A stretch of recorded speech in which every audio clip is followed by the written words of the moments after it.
Hey everybody, and welcome back to the Kryptonite Show. And we've got a great topic today, of course. We'll be talking about President Trump. He shocks the cartels at the southern border. And of course, we've got the Secretary of Defense there coming up, Peter Hegseth, sorry. And that's huge, right? Along with the Vice President, it is a pretty big deal, right? So we're going to get into all that and more during this live stream. So I hope you guys enjoy. Don't forget to subscribe, like, share, hit the bell. Join our Discord. Links are in the video description. And without further ado, we're going to get into the mix there. So let's go. So we've got some cool stuff happening in the southern border. After President Trump's speech at Congress yesterday, he followed up very quickly with sending some of the heavyweights in his cabinet, including the Vice President, the Secretary of Defense. It is pretty impressive. So he's signaling that he wants the big budget. Something like $175 billion for border security, $150 billion for Pentagon, a budget expansion as well. So it's sort of big money. And so that's going to go through with one big bill, right? So he's trying to get it all done, one big bill. And of course, he's still, the Republicans control the House, the Senate, and the presidency. So if they're going to do it, it's going to be done now.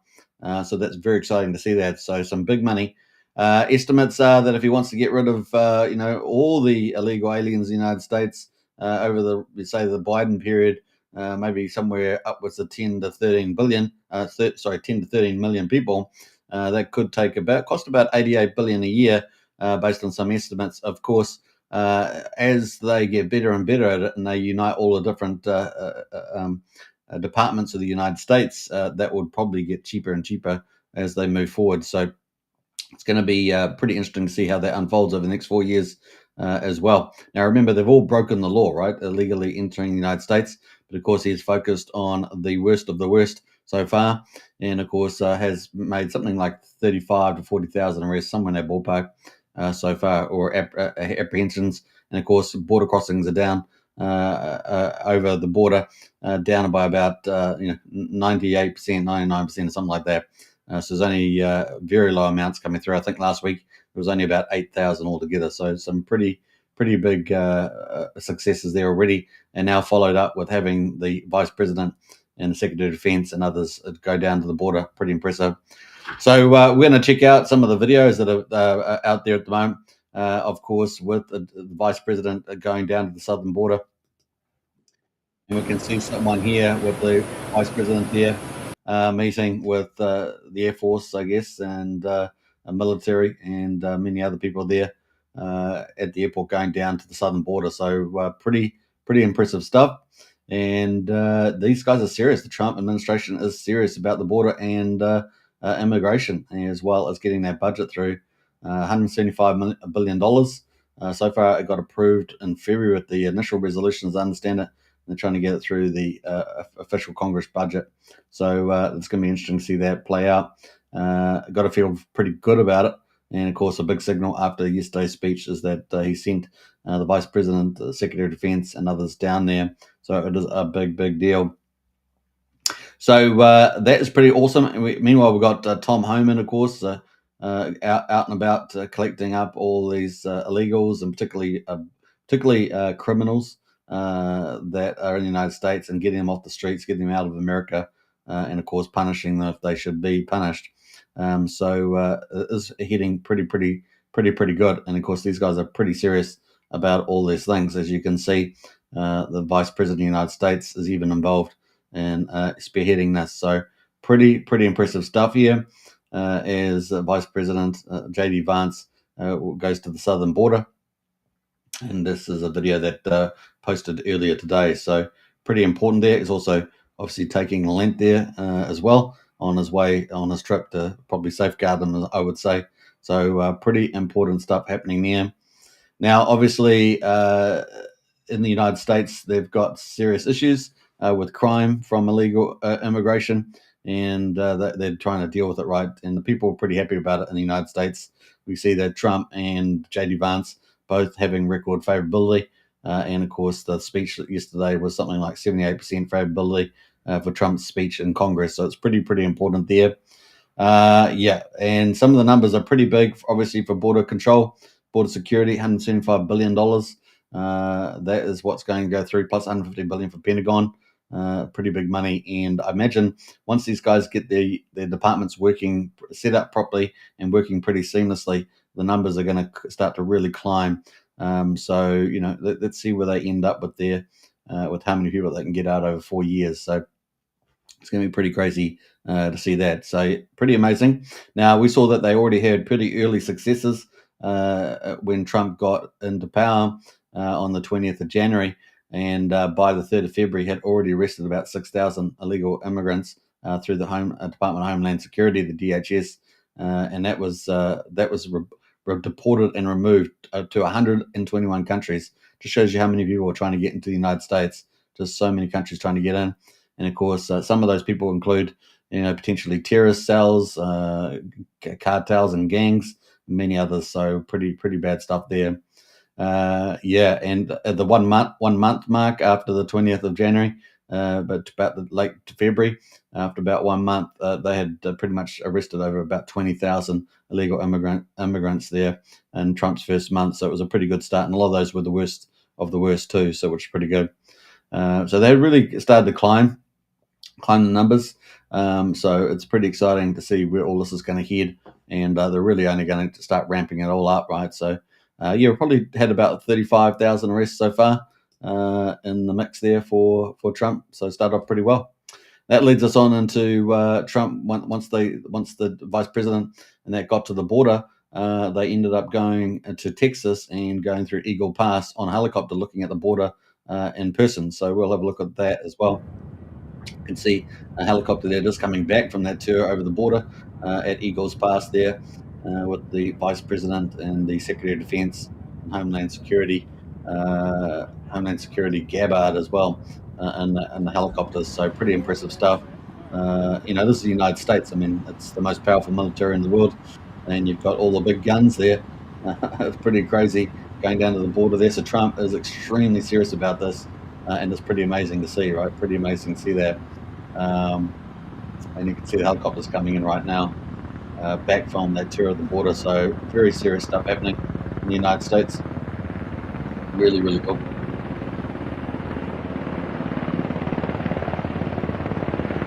I guess some of those are transport buses that they use to transport people.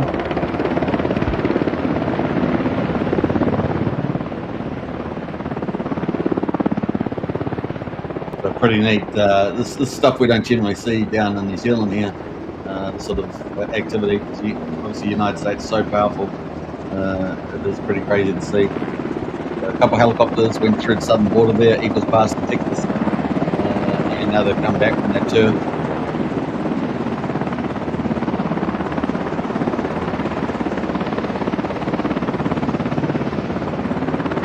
Pretty neat. So that's some of the stuff that's going on there, and obviously Trump there really, saying, "Hey, look, if you're in Congress, get this stuff through. We're serious about border security. We've got our leadership team, the cabinet down there, really going to try and deal with this, and that's how serious we are." Now they've got them down pretty low, like 98% or something, but they really want to get it that close to zero. So once Tom Homan gets that money, they'll be able to do that. And of course, they're also going to take it on the front foot, right, to get to the cartels, right? And they want Mexico to join them on that. So that's going to be huge, they've obviously Trump's designated the cartels as terrorist organizations. And I think it's about time. I think if it wasn't done now, I think that all hell would break loose in the decades ahead in terms of the cartels, because once they blackmail and do all sorts of stuff, politicians and everyone else, you pretty much lost your country, right? So I think that's going to be a big deal. And we already see 29 different cartel leaders and gang members already handed over by the Mexican government under pressure from Trump with tariffs and other things. So pretty incredible. Obviously, designated as a terrorist organization means that Pete Hegseth, the Secretary of Defense, can send special forces, and America has some of the very best, of course. So it's going to be pretty crazy to see that, and of course also advanced drone technology. They already got the eyes in the sky already, right? So there you can see at the moment coming in there is the Vice President of the United States, probably with the Secretary of Defense there as well.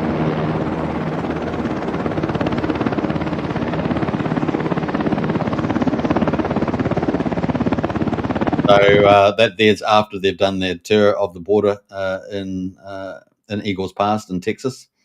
And you can see the Vice President of the United States coming out there. You got obviously Secret Service coming out there as well, military.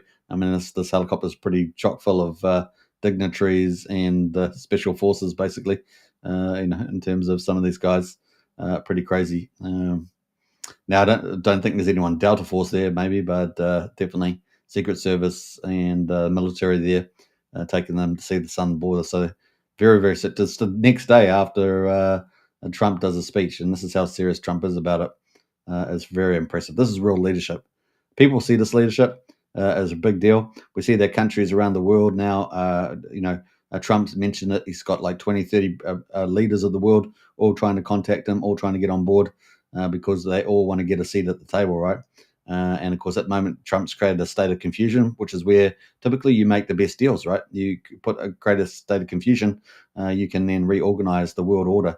And of course, we want it to be freedom and security, and that's what he's going to give us, right? And prosperity eventually. Now, there's always a bit of a shake-up at the beginning, but it's going to be so much beneficial in the future, right? So short-term pain for big gain is the way we see it. Now, we know that a lot of the globalists and a lot of the social progressives and Marxists are all up in arms and are all running around almost like headless chickens, some of them trying to collude against Trump, of course, but really getting pushed back there. We see, President Trudeau, it's almost president, isn't it?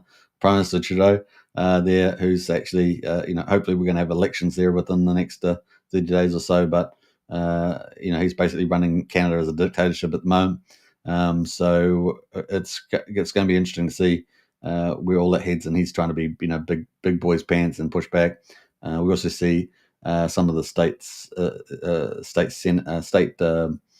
premiers in Canada also, putting up a bit of a fight. But I think there's going to be a lot of negotiations eventually. It will get wound down, and Trump will have reordered the economics and the political sphere there as well. So that there is the vice president getting out with the defense secretary as well, Peter Hegseth there. And you got the Secret Service coming up as well. You can see that the helicopter's finally wound down. So to see them progressing there with that. Maybe some more helicopters are coming in there.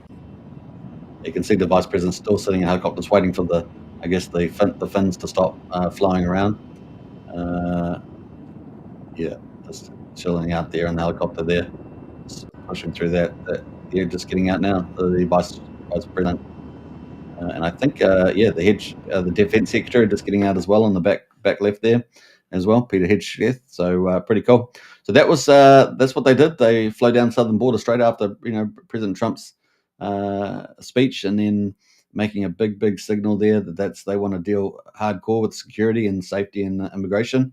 And then, of course, they ended up doing a tour of the southern border. So pretty impressive stuff. Now we're going to check out.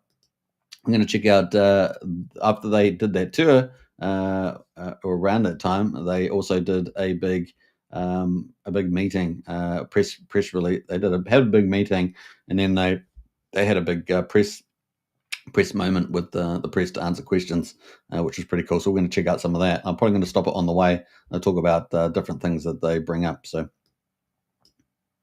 All right. Well, good afternoon, everybody. If you need the channel, subscribe appreciate you and smash being that here. like button as well. It's great to be here. It's great to talk to some of the incredible people that we have, both at the local level, the Texas state level, and also, of course, our federal border patrol, who are doing so many good things to keep us safe. And I have some bad news and some good news. And the bad news is that because of what Joe Biden did at the southern border for 4 years, we had record increases in migrant crime, in fentanyl deaths, and in just floods and floods of people who shouldn't be in our country who came into the United States of America. We also have a number of ways in which the cartels became more advanced, better war fighters, because Joe Biden opened up the American southern border and allowed the cartels to turn it into their playground. Now, that's the bad news.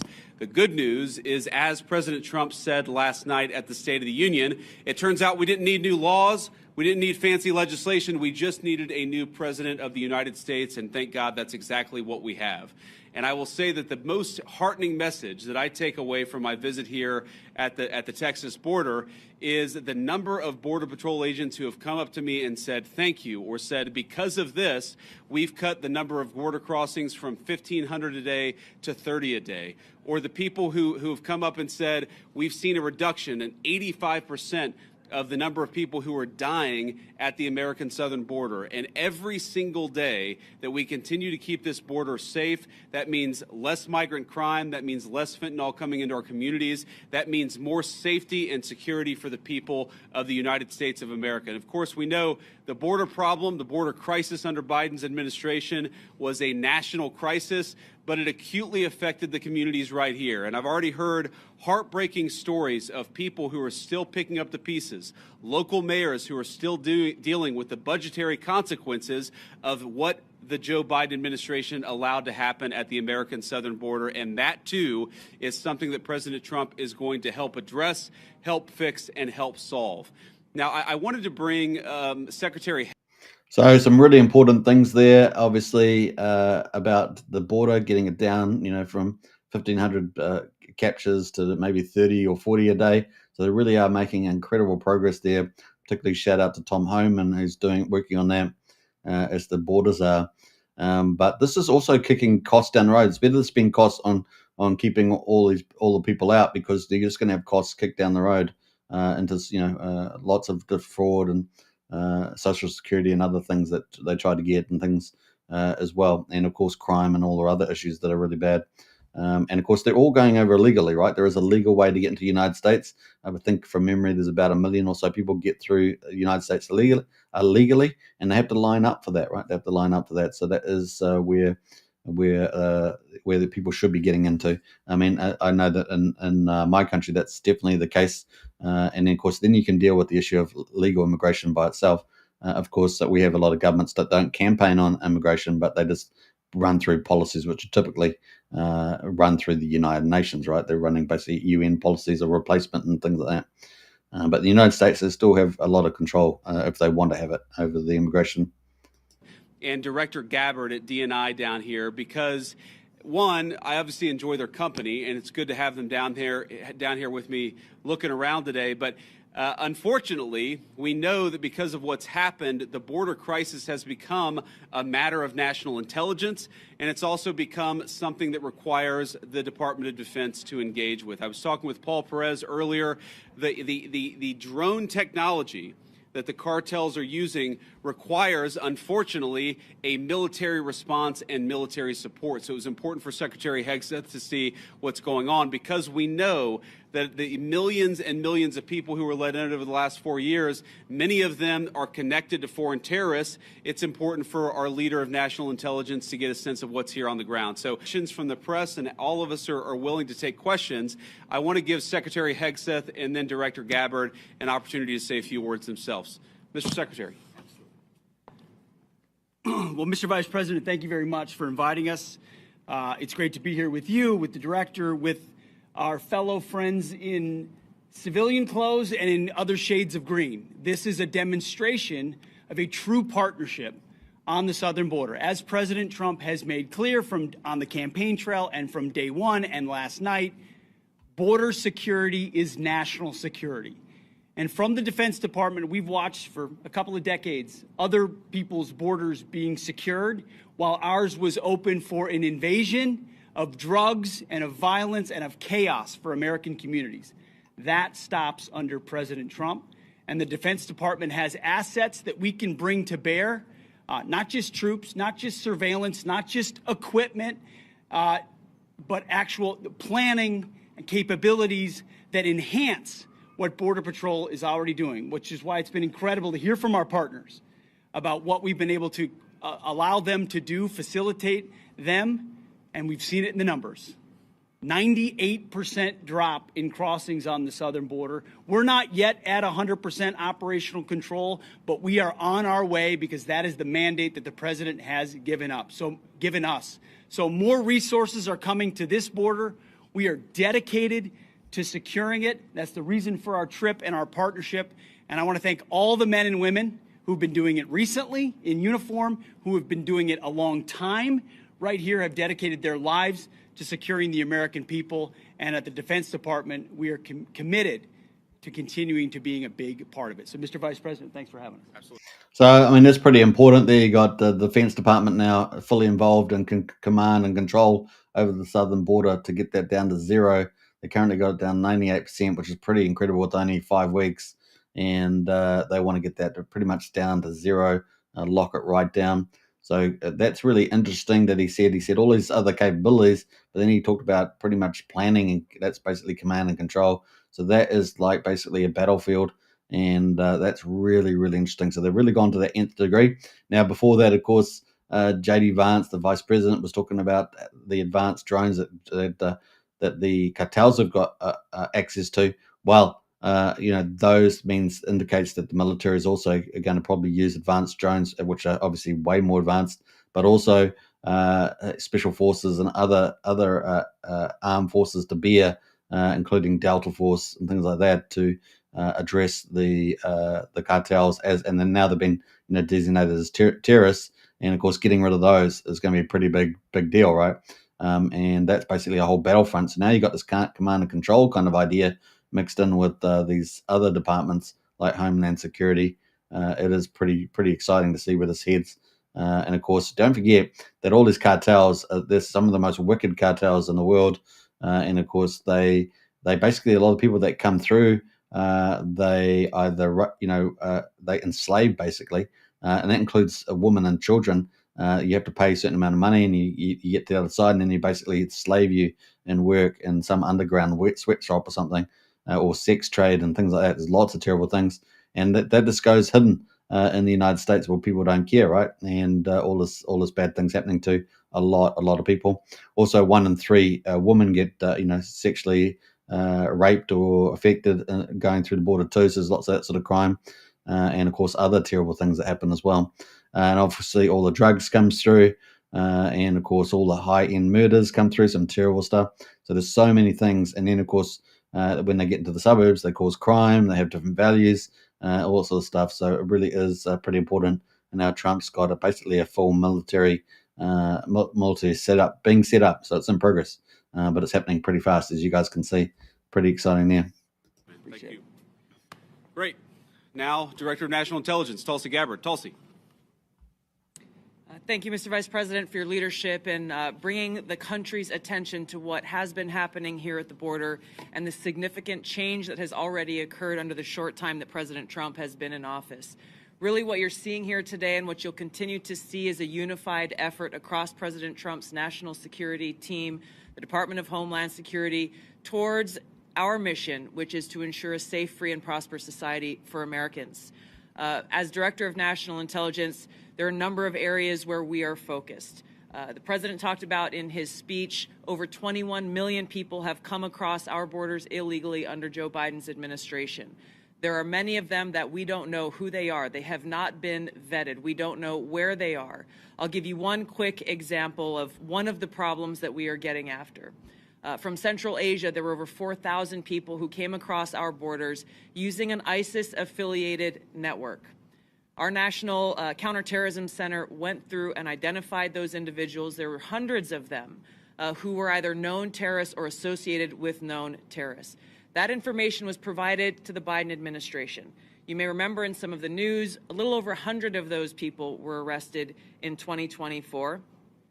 Of those who were arrested, only 8 were either deported or remained in custody. Only 8. The rest of them were released back into our country. Where are they? What are they doing?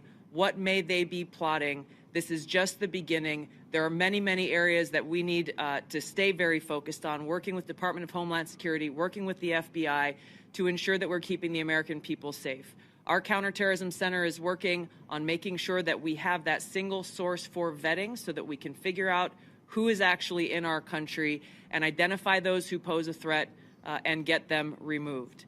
The President's designation of the cartels as foreign terrorist organizations falls directly into this, especially as we're seeing some of the tactics that these cartels are using reflect some of the tactics that we've seen used by Islamist terrorists in countries that many of us have served in overseas. Our mission is very clear. Our objective is to keep the American people safe. I'm grateful to be a part of this team that President Trump has assembled to accomplish that mission. Thank you. Now, that's pretty interesting. So not only we got the Department of Defense, Homeland Security, FBI, Justice Department, we also got the Central Intelligence. So it's all coming together. Probably reasonable to expect that within 3 months of Trump's presidency, we could have a pretty efficient, effective setup with command and control intelligence, and of course boots on the ground in the air, and of course also getting justice done through the Justice Department. So really it's going to be exciting where this goes. Obviously getting the Congress budget through 175 billion plus 150 billion for the Pentagon is going to be very important to make all this happen as well. But the more efficient they get, the more effective they get, the quicker, the cheaper they can get the job done. So they'll just improve massively there, pretty huge. So the other thing is terrorists, right? How many of the people come over through have been terrorists, whether they're working for the Chinese Communist Party, whether they're working for Iran, whether they're working for one of the Islamic jihads, like ISIS. How many of those people got through? They've obviously had moments where they've had people wearing the same outfits, like coming from China, wearing the same outfits because there's different routes through there. And the absurdity of all this is that the Biden administration was actually flying people in through the border, over the border as well as NGOs were funneling big money and big busing and water supply, just everything, having little stops along the routes through South America where people would come in, whether they come in from South America or landed in South America from other countries like China and places, and India, Pakistan. I mean, it was all coming through that southern border. It was pretty crazy. Everybody was coming. Like I say, in the first 5 weeks, they've sent home illegal immigrants to something like 121 countries. It is just absurd and obscene. And of course, the crime has gone through the roof in the United States cities. So it's a very good move here. Just common sense too. But the problem is, in the West, we have so many bad leaders. Some of them actually evil leaders. Some of them just bad, and of course have caused destruction throughout the whole West. And much of it is intentional. So it's and they clip the ticket on the way, which is the narcissistic side of it, right? They earn a big income while they're doing it. All right, so we're going to continue on here with the vice president coming back, and he's just going to thank a few people and then do some pretty interesting Q&As here as well. So before I take questions, let me just say two final things. First of all, the reason why we've seen, as Pete said, a 98% reduction of border crossings, the reason why this particular site has gone from over 1,500 crossings per day to 30 crossings per day is because President Trump has empowered and, in fact, demanded that his whole government take the task of border control seriously. And that's exactly what we're doing. And of course, and this leads to my final point before we take questions, it is impossible to do without the men and women on the ground who are actually doing the hard work. They just want to be empowered to do their jobs. President Trump has made that possible. So from the bottom of my heart and for a grateful nation, to every person I've met here today, thank you for working hard on the American people's business. It's been an honor to be with you. It's been an honor to see what you do, and we're going to keep on supporting you over the next 4 years. Congressman Gonzalez, thank you for being here, and thank you for your leadership. And now we'll take. Now, this is a big thing, under Biden and all that, the border control and everybody, they were completely upset with what was going on. Instead of keeping people out of the country, they had to help people get in the country. And so they were very upset. And therefore, you got some of the head of the border control supporting Trump, saying, hey, we want Mr. Trump. We want to do our jobs, and we want to protect our country. And you're making us, work for the invaders, as it were. So that's pretty bad. The other thing, of course, is that the Trump administration thanks people all the time. They just constantly thank people for the boots on the ground. They thank the police. They thank the fire people. They just do everything just the right way. It's just so good, and I think that's what's showing up in the polls. And I suspect that they're only going to increase their approval, generally speaking, as we move forward. So that's going to be pretty impressive. Now, before we get into Q&A, we've got a few people in the chat there, so let's say hello. A couple of people. We've got Brennan in the house there. Howdy, super. Good to see you, Brennan. And Brennan says, what's the Macron? So President Macron going back?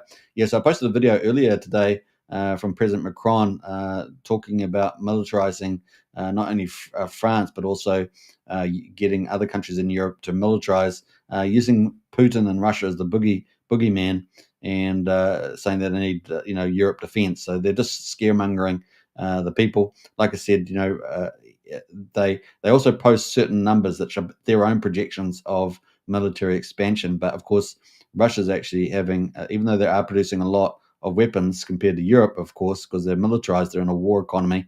That war economy always runs down, right? Because you haven't got men on the fields harvesting wheat, for example. You've got them on the front line, and many of them getting killed or injured.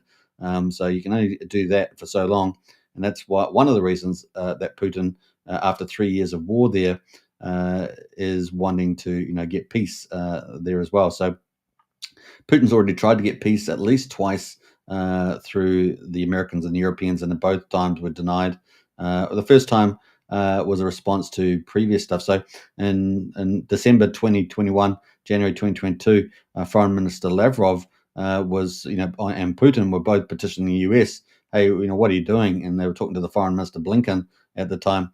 And the Americans were just, under the Biden administration, were just like, we don't want to hear from you. You're our enemy. We're going to fund the war. We're going to, whatever corruption they had going on, they weren't interested. And so the Russians ended up invading Ukraine in February of 2022, right? So there's a lot of backstory there, Now, it's the Russians themselves, Putin and that, they don't necessarily have to be good people to agree what they're doing, because they've done a lot of bad things, but they also have been under a lot of pressure to defend their line, right? They wanted to keep Ukraine neutral, and the NATO and the US under Biden were pushing that forward, right? And it's the same as what they did under Obama, right? And when Obama was in there back in 2014, right, which is when Russia invaded the Donbass and got their ports and stuff on the Black Sea. So just that's the attitude of the Democrats, and of course they like to use Putin as the big enemy. But at the moment, of course, they've been smashed. Really, they've lost a lot of men, maybe 800,000 to a million men on the Russian side, maybe 700,000 on the Ukrainian side, and it's a huge hit, right? A lot of young men just gone, and it's just a brutal, unwinnable war too. It's an unwinnable war. If anyone's going to win, it would be Russia, and they've certainly been taking ground recently. So it is a big issue there. Macron, of course, talking about spending huge amount of money to militarize, and also talking about some crazy stuff. This is even crazier, talking about putting a nuclear shield, because obviously France is a big nuclear power, putting a nuclear shield expanded all over Europe, which is pretty crazy. Remember, Ukraine is not in the EU yet. It's a pre-stage, and it's also not in NATO. So it is pretty crazy talk there.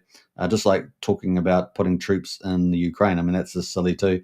Putin and Lavrov have already said we're not going to tolerate that.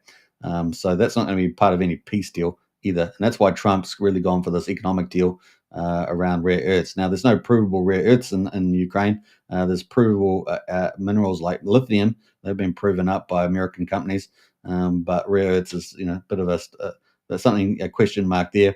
So there's a lot of work has to be done around that. And of course, getting people like BlackRock. So Macron there, just scaring his people, and just to justify their expansion of the military. Hey, look, and who they're likely to turn the military against? Russia? No, they're more likely to turn it against their own people, because that's what they're doing around everything: propaganda, progressivism, all that sort of stuff, and authoritarianism. They're taking away freedoms, right? That's why Vice President Vance in the picture there was speaking to them about the fact that you're taking away freedoms, and they didn't like that, did they? Because that's exactly what they were doing. And now they're getting into massive propaganda there with a state address there from Macron in the last 24 hours.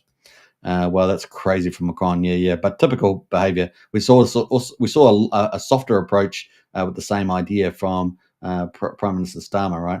Who's already oppressing his own people, taking away rights, and of course, as a socialist Marxist authoritarian, right? So, and he's just helping the UK to decline, and he's also talking about taking money from the civilians and spending it more on military to so-called counter Putin. But of course, all their economies are struggling, and so there's not a lot of money around, and they need the US, right? They need the US. So they're just playing a bit of silly games, trying to look like they're strong and tough. And of course, you saw the head of the European Union, trying to talk about 800 billion pounds to spend over the next couple of years on militarizing as well. So you got this push from the globalists that are running these countries to try and build a European army and make Russia the boogeyman. But like I say, Russia, has they really only want to do limited war. Now, obviously, Poland has an army of about 110,000 soldiers and modern weapons. They've already said, no, we're not joining you in this because we've got to defend our own border. And of course, they're sitting next to 3 former USSR states, which also want to be defended. And so that's where that's at the moment. And obviously, you've got Ukraine just below them, which obviously in war at the moment have been for the last 3 years. So that's pretty bad too. You've also seen Spain say, nah, we're not going into the coalition of the willing there from Prime Minister Starmer. And therefore, with the same with Macron, right? They're all part of the same little group there. So, yeah, it's pretty crazy. We see Italy say, nah, we're not in it either. we're trying to follow Trump and Trump world with Melania there in Italy. And of course, Germany can't really do much at the moment because they've just had an election. They're still trying to form a government. They're trying to form a government with the government that just left, that got voted out. And this is how bad democracy is running in Europe at the moment. And of course, there's lots of other bad things happening in Portugal with the EU. So the EU is full of unelected bureaucrats working for the globalists, and they are undermining democracy and trying to get permanent power, right? So for people like Macron and others. So it's a pretty big mess over there. They indoctrinate enough people there and they can make them fall for it. But we've certainly seen a shift away from their ideology as people, wake up a little bit and see things that, hey, wait, I've been oppressed, I've been indoctrinated. It's time for me to be a bit free. So we're getting a little bit of stuff there. So Brennan says he acted so buddy with Trump the other day with the two-faced person. Yeah. Hey, look, Trump knows that. Trump likes his accents. He likes the European accents. He likes the French accent. He likes the British accent. He likes it because it's fun. It's sophisticated, and he likes that. This is statesmanship, right? But he knows what these guys are like. He's not ignorant to that. And yeah, Macron is definitely two-faced. He does a lot of the holding, hugging, and the kissing, and all the rest of it. It's they're not fault. And you saw recently, even after the Prime Minister of the UK, they shut down the. Tried to do this coalition of the willing and said, I've been talking to Trump. Trump was, kind of in agreement. Let's go. But then the next day you have Trump, pulling the military aid to Ukraine. So Trump's the one that calls the shots. So So that's kind of where we're headed. Now there's obviously threats of, talk about Trump pulling out of NATO altogether. And of course, NATO really is the United States, if you think about it. It's going to be pretty interesting to see where that heads. And so that's part of the dynamic about this 800 billion euros that the Europeans are thinking about trying to militarize their countries. But they've got a lot of countries in Europe that don't want to be part of it and certainly don't want to lose their troops, because especially Poland. We'll see here where that goes. And of course, Hungary is not interested in that, right? So Hungary is very much a Trump supporting country, just like Italy.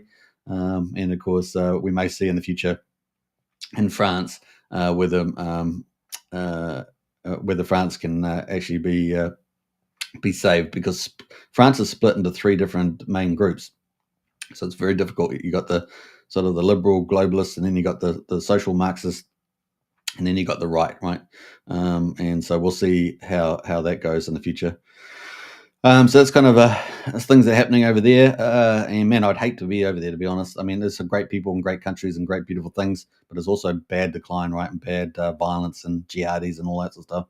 Pretty miserable. If you pickpocketers, imagine going through a train in a town and you got pickpocketers, you got people trying to scam you. These people are coming from other countries and they want a better life, and they just come to the new country and then they start scamming you. And it's like, this is where the values aren't the same, right? Pretty crazy stuff.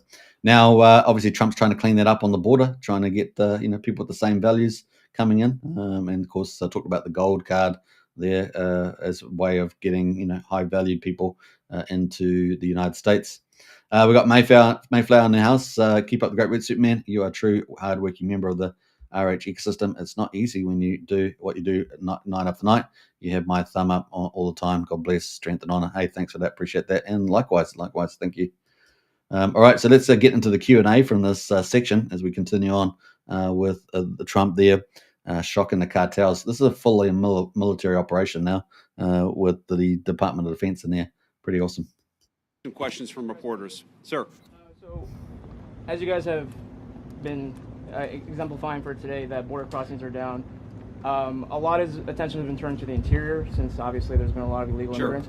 What is, in your opinion, the biggest obstacle to actually carrying out President Trump's mass deportations? Even though, yes, like apprehensions and arrests and deportations have gone up in his first month, but a lot of people are expecting a bigger capacity for deportation. So what's the biggest hurdle? So let me say a few things about that. So first of all, Rome wasn't built in a day.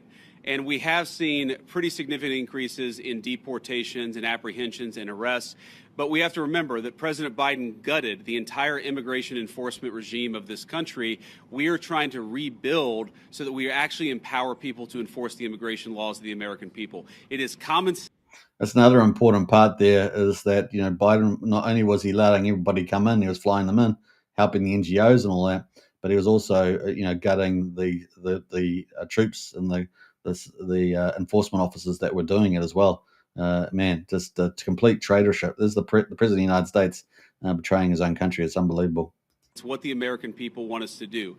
There are a couple of other things that we're working on. And I don't want to get ahead of any public announcements, but one of the ways that we wanted to make sure that we're enforcing our border is that we make it easier for people who are here illegally to go back home of their own accord. We don't want to have to go around and arrest every person, but we will enforce the American people's immigration laws. If you're here illegally, the message from our administration is you should go back home, and if you want to come to the United States, apply through the proper channels.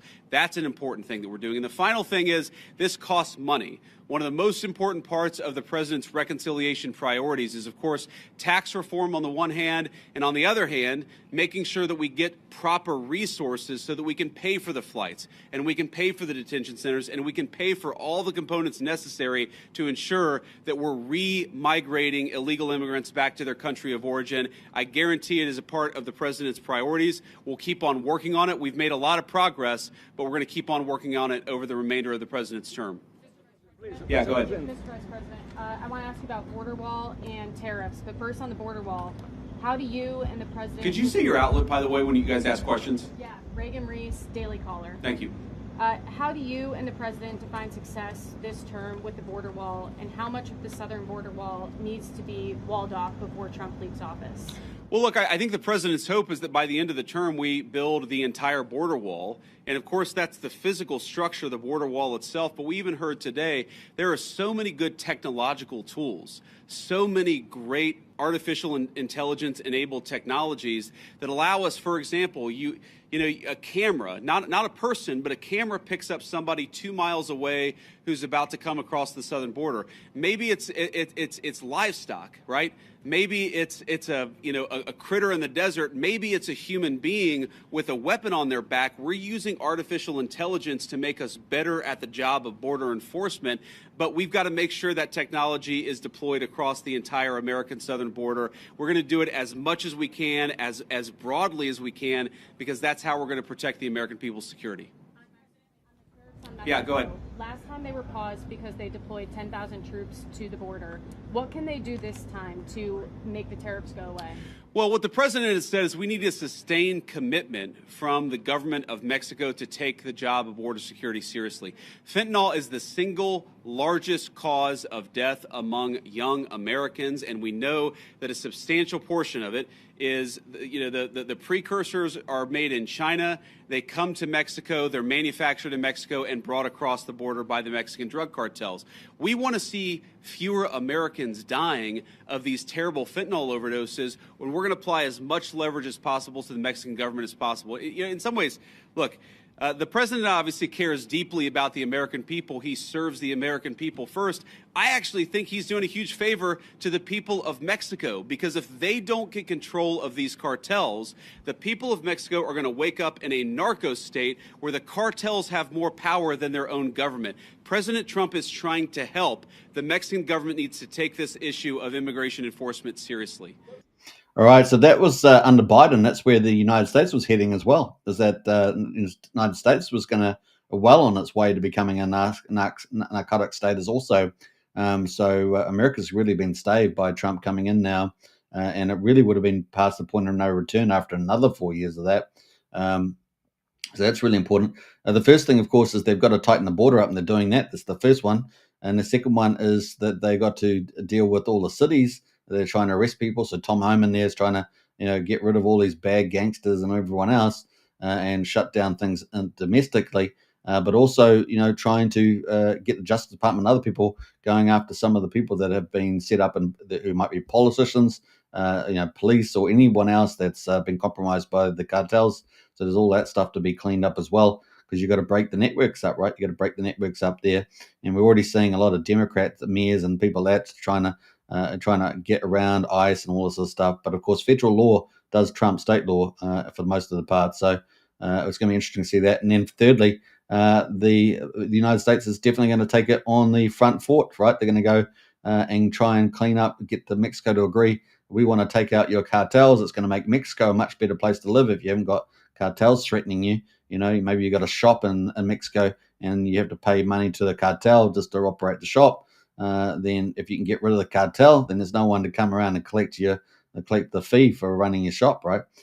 So you're going to be better off, and you're not going to feel threatened, and so forth. And remember, when they threaten you in Mexico and the cartels and other Latin American countries, they do severely terrible, horrifying things out of a horror movie to people. So it really is pretty cool on that. So they're doing that. In the meanwhile, I guess number 4 is they're working on using tariffs as part of that to get foreign governments to start coming to the party and help deal with that upstream, as you would call it, into the United States. So it is a pretty comprehensive approach that Trump is doing, and they're doing it with the leadership team at the front line. I mean, this is really incredible stuff, and an example to all countries around the world, honestly. And it's hopefully it'll have some effect on our countries within the next 12 months. It'll be very exciting. In the back, yeah. Mr. Vice President, Ali Bradley, News Nation. So since the designation of the cartels as terrorists, does that give the United States the green light to go into Mexico and to strike them there? I mean, right now, obviously, they've struck in the Houthis in Yemen. So why not, when we've seen cross-border violence, go after them in Mexico? And then my second question is about a designation. I'll follow up on, please. Go ahead and ask the second question. Why isn't the Juarez/La Línea cartel designated when it's in one of the most deadliest places on the planet? Juarez has been designated as one of the deadliest cities. It's right across from El Paso. We've talked to community leaders. They say, we know Juarez cartel's operating in the U.S., and so are their affiliates. We don't even want to talk about it out loud, though, because then we'll put a target on our back. They're scared. Border Patrol even thought they were designated, but they're not. The State Department didn't tell me why. So on that, we're looking at additional organizations. Obviously, this is the determination of whether to determine a particular organization, a terrorist organization, is something that we consult with our leaders of the Department of Defense. We also consult with our friends in other governments. We maintain the optionality to designate further organizations, terrorist organizations, if we feel that we need to in order to protect the American people. And I think President Trump has made it very clear he's not going to be shy about designating some of these cartel organizations as terrorists if he thinks he has to protect the American people. Your first question was about American forces to strike. Oh, sorry. Yeah. So, look, I'm not going to make any announcements about any invasions of Mexico here today. The president has a megaphone, and of course, he'll speak to these issues as he feels necessary. But what designating cartel organizations allows us to do is deploy the full resources of the United States military to engage in serious border enforcement. Of course, the president is going to make the determination about how we deploy those forces. But our hope is that Mexico takes this job seriously. We don't want to have negative relationships with the Mexican government. We want the Mexican government to help itself, but also in the process to help the American people by taking these organizations seriously. It's going to destabilize the entire country of Mexico, the entire government, if they don't take it more seriously. We're hopeful that they will. And if they don't, then of course, we'll figure out what to do from there. I was going to add to that that if they do stuff like that, they'll have to be very coordinated, and they have to have a good map of where the enemy so-called is, right? So, they're not going to be. It's going to be well organized. So, yeah, seeing Pete Hegseth there with the command and control, it's going to be a pretty big deal. You just mentioned something about invasion of Mexico. Is there any talk or any thoughts about actually U.S. military forces going into Mexico? No. Next question. On tariffs, are any other industries other than automotive reaching out to you guys to carve out special deals? And did the automotive industry know this was coming before today? Well, a number of industries have reached out to us to ask us for exceptions to the tariffs, but I think the president's been very clear here that he wants the tariffs to apply broadly. He doesn't want to have 500 different industries getting 500 different carve-outs, and the way to avoid application of the tariffs is to have your factory and have your facility in the United States of America. That is the way. Invest in America. That is how you will avoid being penalized by these tariffs. Sir. Vice President, KSAT 12, John Paul Barajas. You've been talking about the improvements that your administration has done here with the crossings. Can you talk about the decline prior to President Trump taking office under the Biden administration? Well, I think like so many Americans, apparently members of the Mexican drug cartel figured out in November and December after the election that Joe Biden was asleep at the wheel and they had to be dealing with the then president-elect and now president. If you look at what drove the declines before the inauguration, people will tell you they knew that Donald Trump was coming back into office. They knew he was going to take border enforcement seriously. And so they were already getting ahead of actually cutting down those illegal crossing numbers. We saw that from the Mexican government, of course, because we were threatening some economic sanctions against them. But we also saw it from the cartels themselves. And even today, because, of course, it doesn't, it takes a little time to get from the deepest parts of Central America to the American southern border. What we often find is that there are massive numbers of illegal immigrants who have already started to make the trek and have decided, you know what, because Donald Trump's president, we're going to go back home. We heard today about a Honduran group of migrants who decided they're just going to go back home because they recognize that under Donald Trump's leadership, we take border enforcement seriously. Thank you all. Take care. All right, so that there was from the Vice President at the border with the Secretary of Defense and the Secretary of Intelligence there, Central Intelligence, Gabbard. So pretty. The heavyweights came the day after the Congress speech from Trump. So this is some pretty serious stuff there. And as I understand, they're after about $175 billion in the budget and $150 billion for the Pentagon as well. So real expansion there.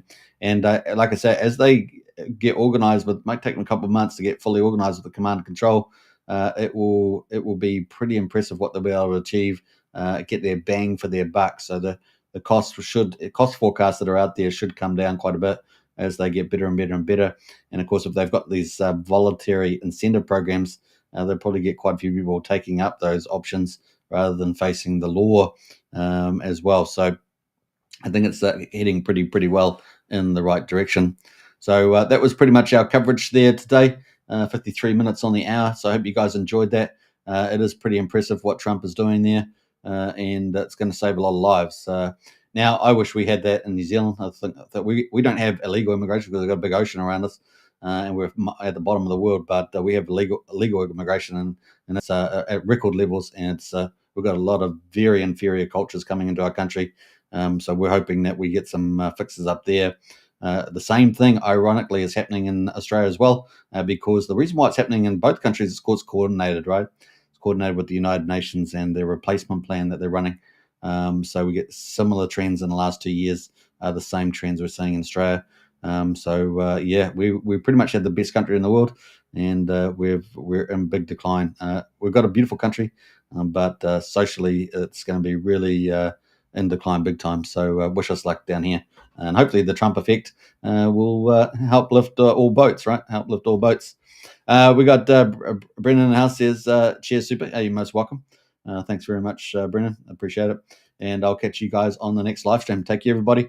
And bye for now. Cheers.